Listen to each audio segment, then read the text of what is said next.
पुन्हा नव्याने भाग 21. ही कथा लिहिताना मला एक अनुभव आला, तो इथेच शेअर करते. मला कथा लिहायला एरवी वेळ मिळत नाही, कारण जॉब असतो. घरी आल्यावर खूप दमायला होतं. त्यात छोटं बाळ आहे. घरी म्हटल्यावर अजूनच पंचायत. लिखाणाला वेळ मला ट्रेनमधून प्रवास करताना मिळतो. मला जर बसायला सीट मिळाली तर मी माझी स्टोरी लिहायला घेते. कोणी लिहिताना बघितलं तर मला नाही आवडत, आणि आधीच स्टोरी वाचली तर मग अपलोड करणार तर आधीच मजा निघून जाणार. यात अजून एक भीती असते, ती स्टोरी कन्सेप्ट चोरी व्हायची. त्यामुळे कोणी बघत नाही असं बघून मी स्टोरी लिहायला घेते. अशीच माझी स्टोरी लिखाण चालू होतं. आजूबाजूचे सर्व मोबाईलमध्ये गुंग होते. माझ्या बाजूला एक मॅडम बसल्या, 4थ्या सीटवर. बघितलं तर त्याही मोबाईलमध्ये काही करण्यात व्यस्त होत्या. मी लिखाणात गुंतले होते. बाजूला बसलेल्या मॅडमनी मला कधी बघितलं लिहिताना आणि वाचायला लागल्या कळलंच नाही. मध्येच त्याने विचारलं, काय तू काय करते, स्टोरी लिहितेस का? मी वाचते, मला इंटरेस्ट आला वाचायला म्हणून विचारते. त्यांचा आवाज जसा कानावर आला तसा स्टोरी ॲप बंद केला आणि मोबाईल बंद करून आत ठेवला. मग त्यांच्याशी बोलले. हो, मी बोलले. हो का, छान वाटलं वाचताना. कुठे लिहिते स्टोरी? मी चॅनलविषयी माहिती दिली.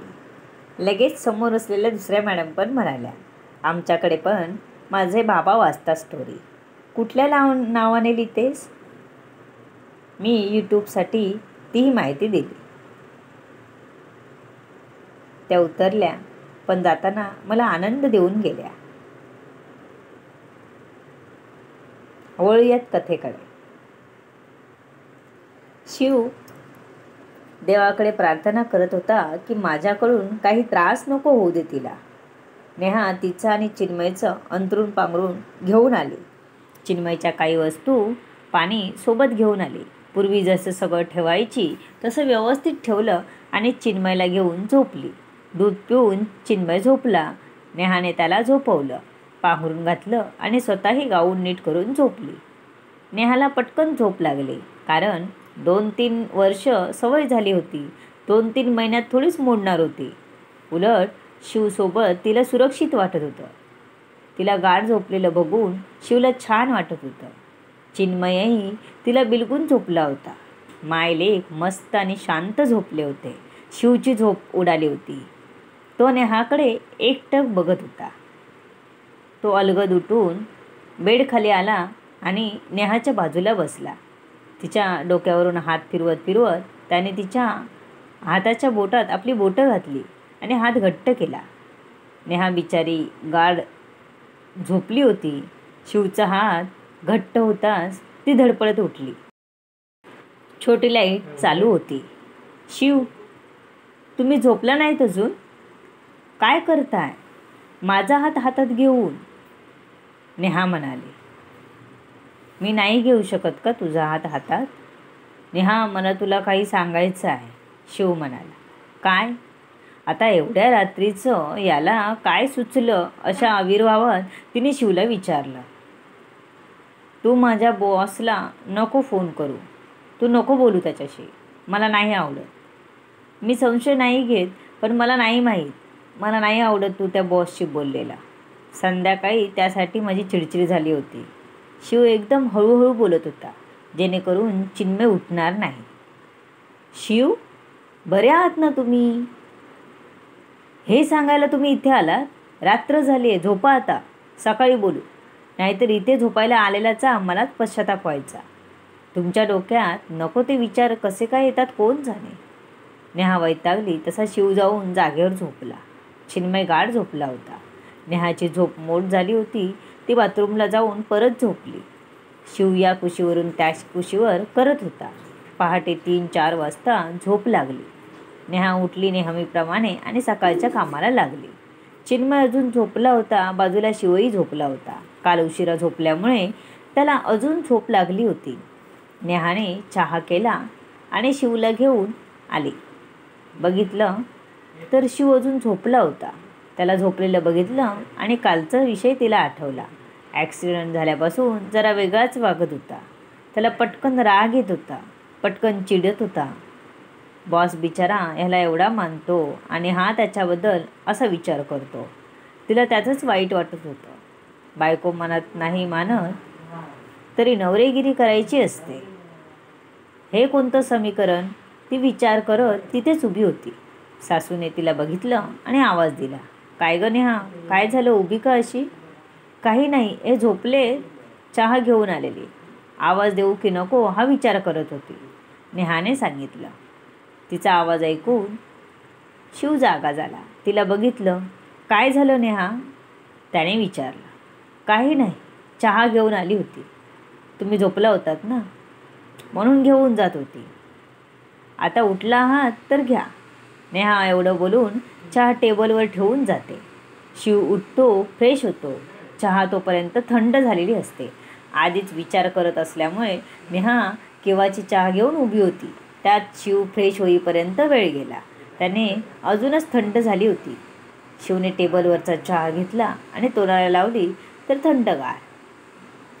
नेहा, अगं हा चहा साफ थंड झालाय गं, दुसरा घेऊन येशील का? शिव बोलला.